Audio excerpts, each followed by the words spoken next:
Ndugu wa Tanzania, naitwa Kanali Bernard Masala Mlunga, kaimu mkurugenzi wa habari na uhusiano, Jeshi la Ulinzi la Wananchi wa Tanzania. Jeshi la Ulinzi la Wananchi wa Tanzania linautaarifu umma wa Watanzania kuwa linaendelea kufuatilia kwa karibu na kutathmini hali ya ulinzi na usalama nchini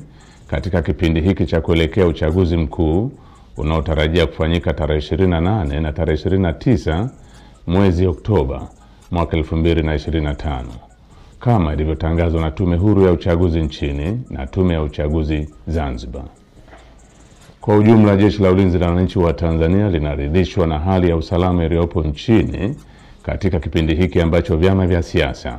vinaendesha kampeni zao kwa kuzingatia matakwa ya kisheria, kuheshimiana na kuvumiliana kunakooneshwa kupitia kwa wagombea wao wa ngazi za urais, ubunge na udiwani. Jeshi la Ulinzi la Wananchi wa Tanzania linaviomba vyama vya siasa kuendeleza hali ya amani na utulivu wakati wote wa kampeni, kupiga kura na baada ya kupiga kura. Katika hatua nyingine, Jeshi la Ulinzi la Wananchi wa Tanzania linalipongeza Jeshi la Polisi na vyombo vingine vya usalama kwa jinsi vinavyoendelea kusimamia hali ya usalama katika kipindi hiki cha kuelekea uchaguzi mkuu.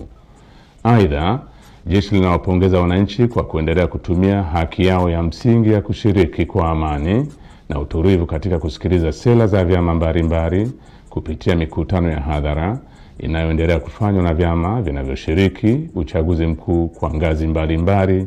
ili kuwachagua viongozi watakaowaletea maendeleo.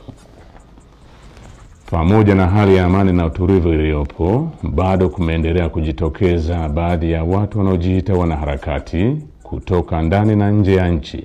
kutumia mitandao ya kijamii kupotosha umma kwa kuweka maudhui yenye kuleta uchochezi kwa kulihusisha Jeshi la Ulinzi la Wananchi wa Tanzania na siasa ili kutimiza azma yao ya uvunjifu wa amani.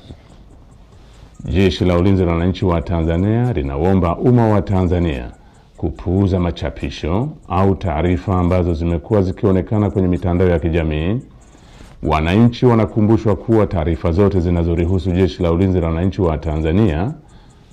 zitatolewa na makao makuu ya jeshi kwa utaratibu rasmi na mawasiliano ya Jeshi la Ulinzi la Wananchi wa Tanzania na umma. Jeshi la Ulinzi la Wananchi wa Tanzania likiwa sehemu ya vyombo vya ulinzi na usalama vyenye dhamana ya ulinzi nchini, napenda kuhakikishia Watanzania wote hali ya amani, usalama na utulivu katika kipindi hiki cha kuelekea uchaguzi mkuu, wakati wa uchaguzi na baada ya uchaguzi mkuu. Asanteni kwa kunisikiliza.